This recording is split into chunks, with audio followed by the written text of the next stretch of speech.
ये हैं श्री वासुदेव सिंह उर्फ अवध के आधुनिक जायसी उर्फ छोटा निराला उर्फ महान कवि त्रिलोचन शास्त्री।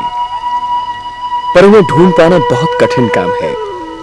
संभव है कि अपने गांव के खेत में काम करते मिल जाएं, या हो सकता है वे बनारस में हों,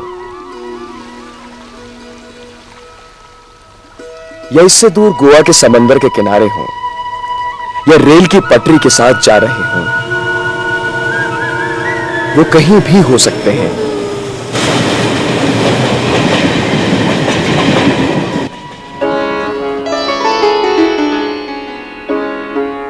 पर आजकल त्रिलोचन रीतिकालीन कवि पद्माकर के शहर सागर में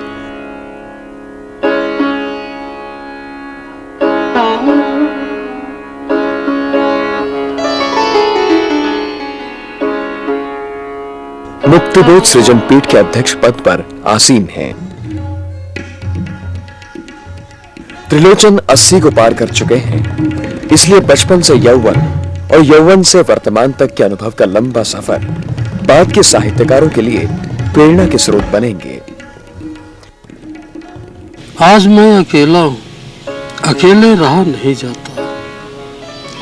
जीवन मिला है ये, रतन मिला है ये, धूल में कि फूल में मिला है तो मिला है ये। मोल तोल इसका अकेले कहा नहीं जाता। आज मैं अकेला हूँ, अकेले रहा नहीं जाता।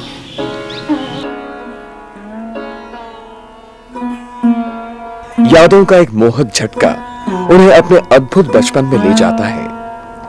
किसान परिवार में पैदा होने के कारण ही त्रिलोचन का कठोर जीवन संघर्ष बचपन में ही शुरू हो गया था। परिवार में उनकी शिक्षा को लेकर काफी विरोध रहा। दादी परिवार के विरोध में शामिल होते हुए भी किशोर त्रिलोचन की पढ़ाई के पक्ष में रहीं।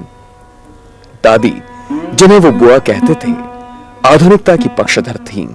तो मेरी माँ चाहती थी कि मैं जल्दी से जल्दी सयान हो करके खेती वाले काम में लगूं।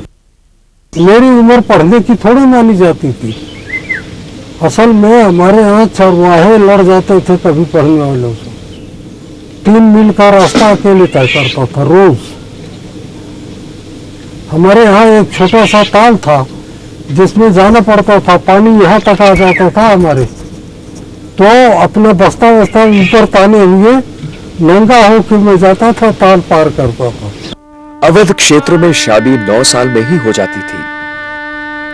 शादी करके आए तो पत्नी को इक्के पर चारों ओर पर्दा लगाकर बिठाया गया, और फिर वो घर के अंदर और त्रिलोचन घर के बाहर। ये पूरी तस्वीर 20 के दशक में हमारे समाज के सांस्कृतिक माहौल को पेश करती है। यही समझता था कि असल में पति पत्नी का संबंध क्यों होता है ये नहीं जानता था। मैं यह जानता था कि रहते हैं बच्चे। मैक्सिम गोर्की की तरह त्रिलोचन का बचपन कठोर और संघर्षशील था। त्रिलोचन ने पिता की मृत्यु के बाद पहली बार सुल्तानपुर से दिल्ली का सफरनामा हंसते खेलते तय किया। बालक त्रिलोचन को पता था कि रेल की पटरी दिल्ली जाती है। दिल्ली में दरियागंज में बालक त्रिलोचन बच्चों को पढ़ाते थे और 2-3 महीने बाद वापस सुल्तानपुर अपने गांव लौट जाते थे। दादी को पैसे देते थे। दादी की सहमति थी। वे सन 1931 में बनारस आ गए, जहां ट्यूशन पढ़ाकर अपना और परिवार का खर्च पूरा करते थे। त्रिलोचन बनारस के सांस्कृतिक परिवेश से परिचित होते रहे। सड़कों, गलियों, पहलवान के अखाड़ों से उनकी भिड़ंत होती रही। पर इनके समानांतर उनके कवि व्यक्तित्व की यात्रा निरंतर जारी रही।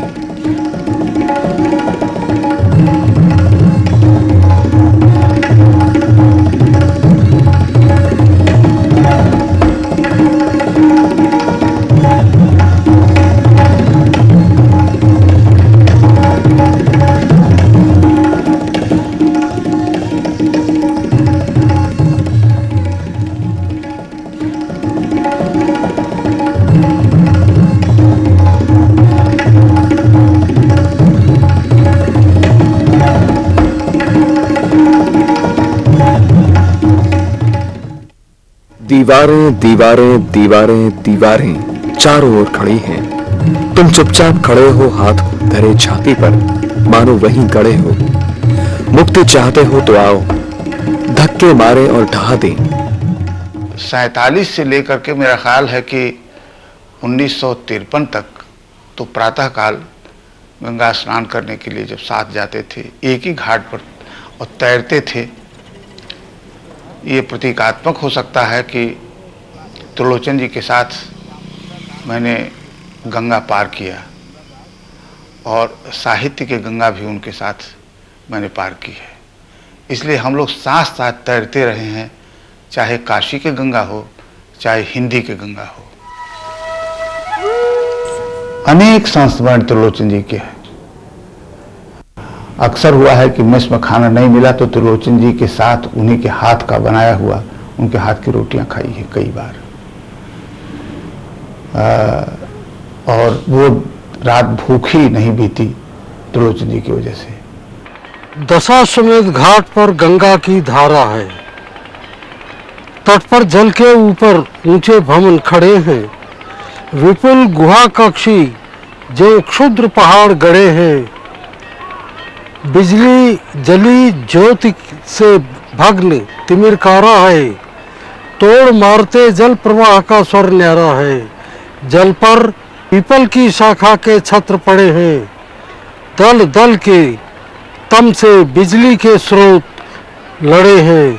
तमसा छन्न क्षितिज तरु श्रेणी नभ सारा है।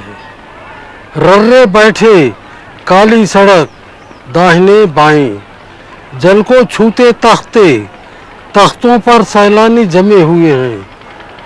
कहीं चल रही कथा कहानी, नौजवान आते हैं, आती हैं महिलाएं। विस्फारित लोचन बिलोकने वे उपदाएं जो गंगा ने दी हैं, जो हैं आनी जानी। त्रिलोचन यायावर हैं। त्रिलोचन ने कलकत्ता का भ्रमण किया जो उन्हें बहुत पसंद आया। रिक्शा मैंने चलाया है कलकत्ता में, और कलकत्ता में हैंड रिक्शा। कारण यह है कि शहर में संघर्ष जो है वो गांव वालों का है। शहरियों में जो क्या संघर्ष करें, नहीं होता। शहरियों में बेईमानी होती है, धूर्तता होती है, और दूसरे को लूट लेने की प्रवृत्ति होती है। गरीब वही लुटेरा बनता, याद रखिए। वह अधिक लूटेगा तो पेट भर लेगा।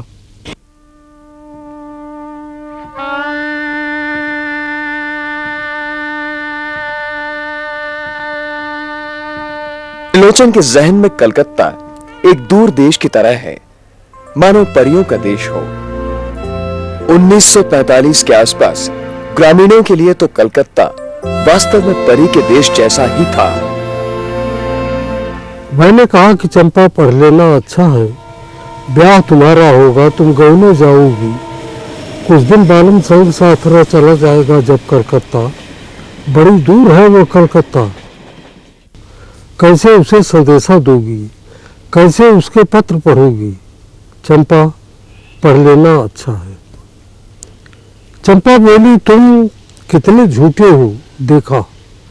हाय राम, तुम पढ़ लिख कर इतने झूठे हो। मैं तो ब्याह कभी न करूंगी, और कहीं जो ब्याह हो गया तो मैं अपने बालम को संग साथ रखूंगी। कलकत्ता में कभी ले जाने दूंगी। कलकत्ते पर बजर गिरे। त्रिलोचन बिना कारण घुमंतु कवि नहीं है। वे आजीविका के लिए जहां गए वहीं जनता के बीच रहे।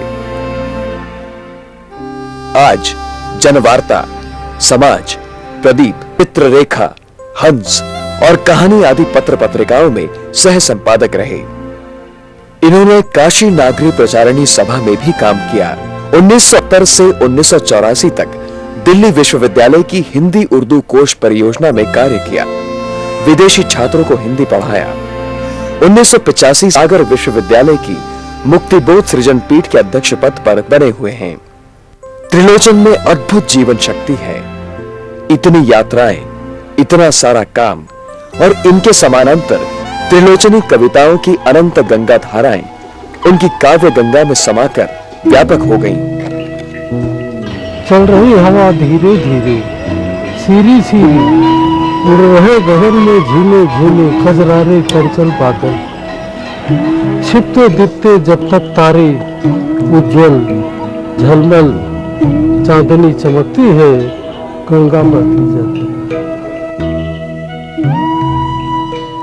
लोग कहते हैं कि त्रिलोचन किंवदंती पुरुष हैं। जब वो बैठते हैं तो अलाव जल उठता है। बहुत कम लोग जानते हैं कि जायसी के पद्मावत को पूर्वी उत्तर प्रदेश के मुसलमान धार्मिक पुस्तक के रूप में मानते हैं। अनुप्रिया मंडल में, और मंडल इनका सरनेम था परिवार का, वही फणेश्वर नाथ रेणु थे मंडल। इनको बिहार का प्रेमचंद कहा जाता है और प्रेमचंद के काल से वे लिखते थे। काफी पहले नागार्जुन पर वारंट था बिहार से, तो वो आए और मुझसे मिले। तो मैंने उनसे कहा कि मेरे ऊपर तो ऐसे ही नजर रखने वाले दो हैं और वो सेंट्रल के हैं, लेकिन यह है कि आप अन्यत्र से आ रहे हैं, इसलिए आपको एक बात बता रहा हूँ, गलत बोलिए अवधि बोलिए यहाँ, और आप गलत बोलेंगे तो और अच्छा रहेगा। मैं कहूँगा कि ये पढ़े लिखे नहीं हैं, गंगा स्नान करने के लिए आए हैं और आपका नाम कुछ भी कर लेते हैं। आप यह बताइए कि कोई पूछे तो राम बरन मेरा नाम है। बनारस में उस जमाने में ठलुआ क्लब हुआ करता था, जिसमें कवि, कहानीकार, उपन्यासकार, वक्ता आदि को सम्मानित किया जाता था, कुछ कुछ हास्य रस के तौर तरीके से। काशी के महान ठलुआ की उपाधि से 1963 में त्रिलोचन शास्त्री को भी बख्शा नहीं गया। तो ठलुआ क्लब बना और उस क्लब में उन्होंने बहु संपूर्णानंद को भी बुलाया। तो संपूर्णानंद ओशो आवास में थे, उन्होंने कहा मैं अपने को ठलुआ मानता नहीं, फिर भी मुझे लोगों ने ठलुआ क्लब में बुला के मेरा सम्मान किया है। महान कवि समकालीन जनजीवन से अलग नहीं रह सकता। भारतीय स्वतंत्रता आंदोलन का दौर था। त्रिलोचन ने भी आंदोलन में शिरकत की।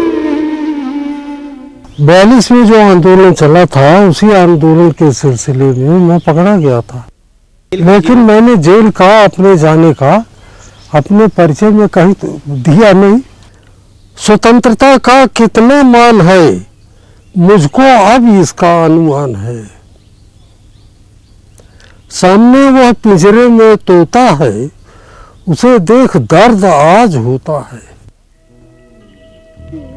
त्रिलोचन के कहने के दो रूप हैं, एक वो जो व्यक्ति के स्तर पर प्रकट होता है और दूसरा वो जो कविता में उतर आता है। भारतीय व्यक्ति की बदकही की यह विलक्षण बात है कि कहीं तो वो बहुत बातूनी होता है और कहीं वो बहुत सारी बात को कहावत में या किसी चौपाई में समेट लेते हैं।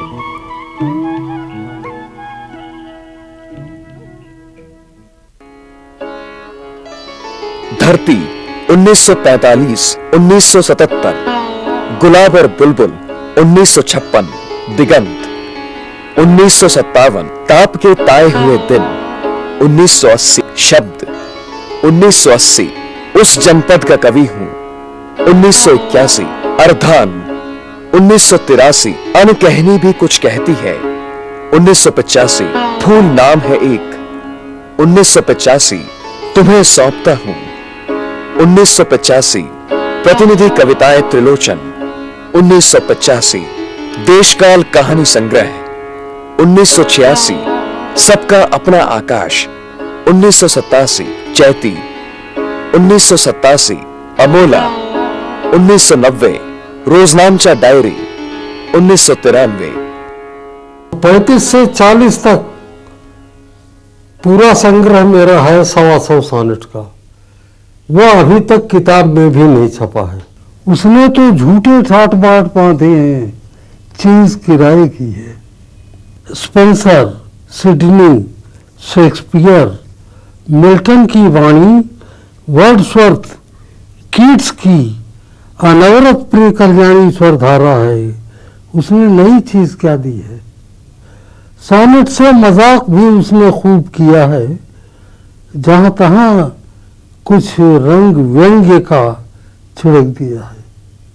मैं तो उनको हंसी में कई बार ये कहता रहा हूं कि आपसे बड़ा रूपवादी कवि हिंदी में कौन होगा, क्योंकि आप एक ही रूप पर, सॉनेट पर बरसों से जमे हुए हैं, उसी पर एकाग्र हैं, उससे हटते ही नहीं है।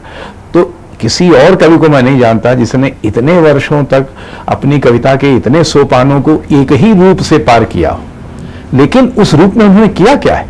अगर आप याद करें, मुझे याद है उनकी बहुत आरंभिक कविताएं, भौजी नई नई आई थी और चितकबरिया या क्या वगैरह, या बाद में चंपा काले काले अक्षर नहीं चीनती। सिर्फ सॉनेट लिखने के कारण त्रिलोचन जी को रूपवादी कहना गलत होगा। सॉनेट एक तरह की कसावट, एक अनुशासन है कि 14 पंक्तियों में एक पूरा भाव, एक विचार, जैसे उर्दू में मुसलसल गजल होती है, उसी तरह से सॉनेट एक तरह का गीत है। और गीत में आप देखेंगे कि तुकों की भी परंपरा अलग अलग है। अंग्रेजी में जैसे ABBA चलता है और AB चलता है, ABCD चलता है। 6 पंक्तियों का एक होता है टुकड़ा, एक 8 पंक्ति का टुकड़ा होता है। इसलिए सॉनेट कहने से काम नहीं बनेगा। सॉनेट में जितनी विविधता होती है, पेट्रार्क की परंपरा अलग है और शेक्सपियर वाले सॉनेट की अलग परंपरा है। विविधताएं ले आए और सबसे बड़ी बात थी, उनके सामने चुनौती थी कि सॉनेट में, जिसको रन ऑन लाइन कहते हैं, कि तुक पर वाक्य पूरा नहीं होता है, बल्कि तुक जहां पूरा होता है उसके बाद वाक्य होता है दूसरी लाइन में पूरा, कभी तीसरी लाइन में पूरा होता है। इधर त्रिलोचन सॉनेट के ही पथ पर दौड़ा, सूचित करने वाले वाक्य।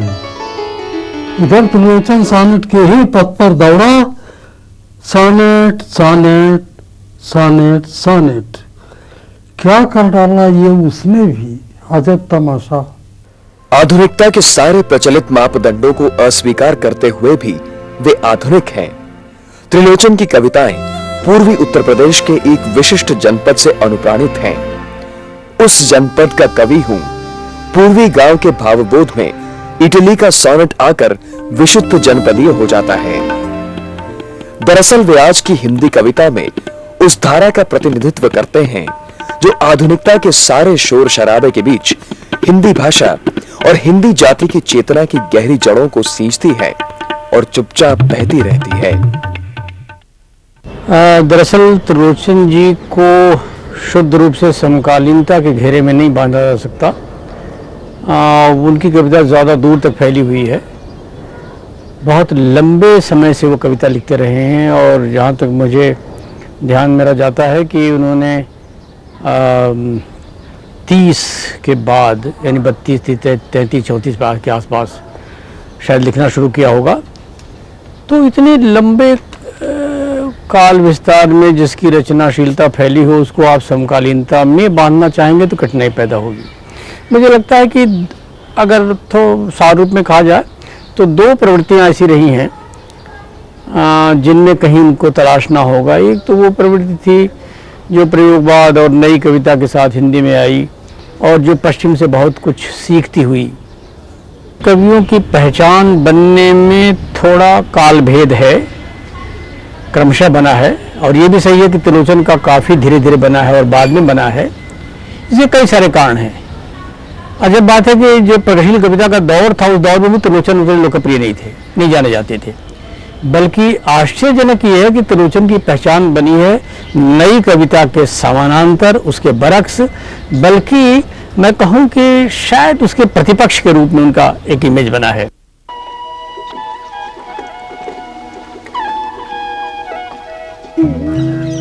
महाराज गाँव वाले इधर उधर कहते थे नगई भक्त आया है, सामना हो जाने पर कहते थे नगई भगत। नगई कहार था, अपना गांव छोड़कर चिरानी पट्टी आ बसा। त्रिलोचन ने नगई महाराज की कविता में भारतीय समाज की कथा का बयान शब्दों के ठोस धरातल पर किया है। सारा जनपद चिरानी पट्टी की सामाजिक व्यवस्था की कलई खोलने लगता है। बुआ भी चुप ही रही। उसके इनारे की ओर चले जाने पर आप ही आप कहा, कौन नीच जाति के मुंह लगे। तब मेरी उम्र जैसी छोटी थी, समझ भी छोटी थी। शब्द याद रह गए, अर्थ बरसों बाद खुला जब समाज के कई पर्दे खुलने लगे।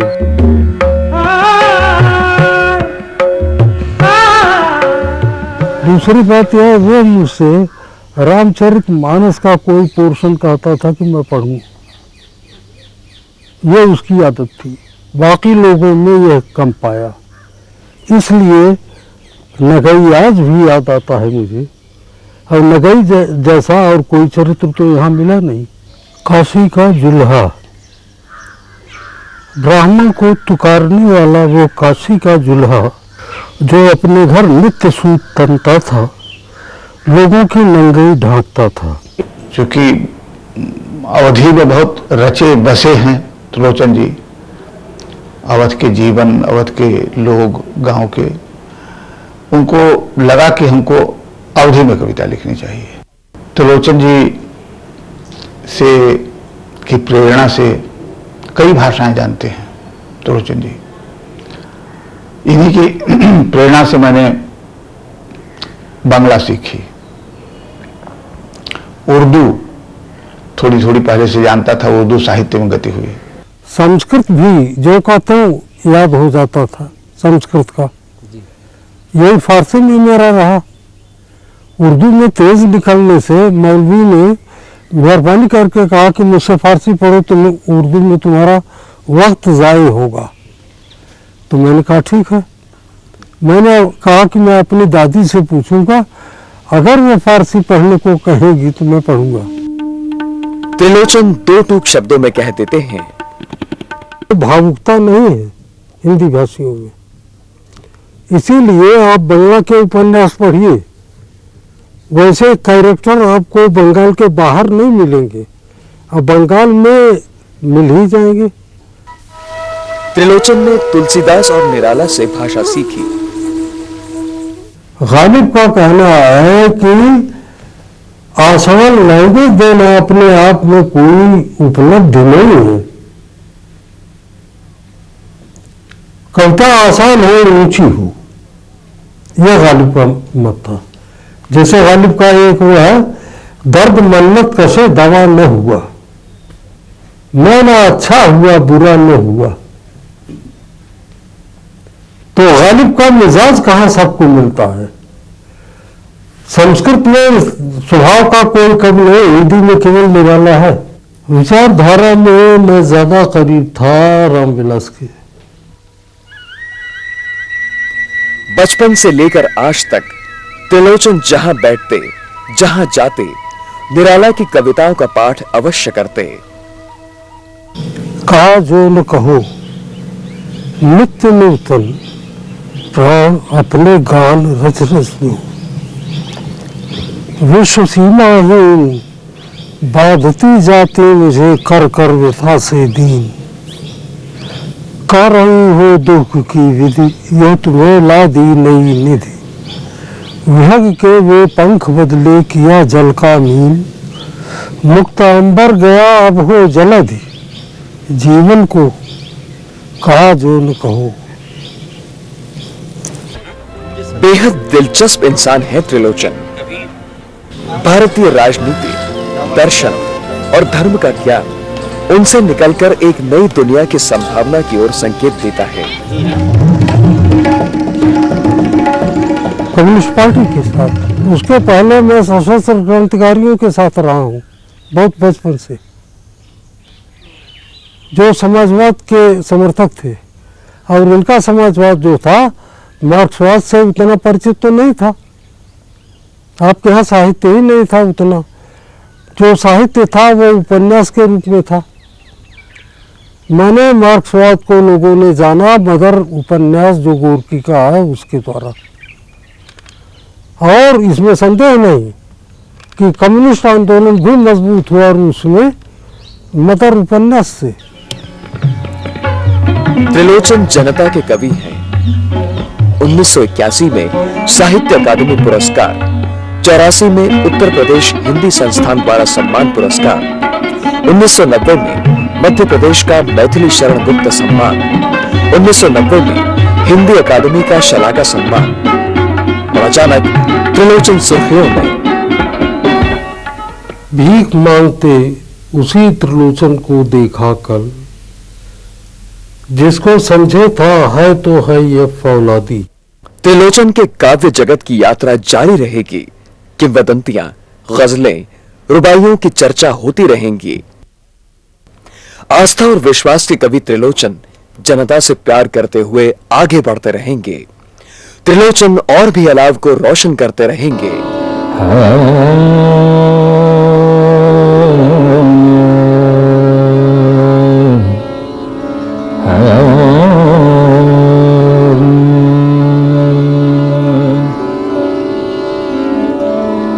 सा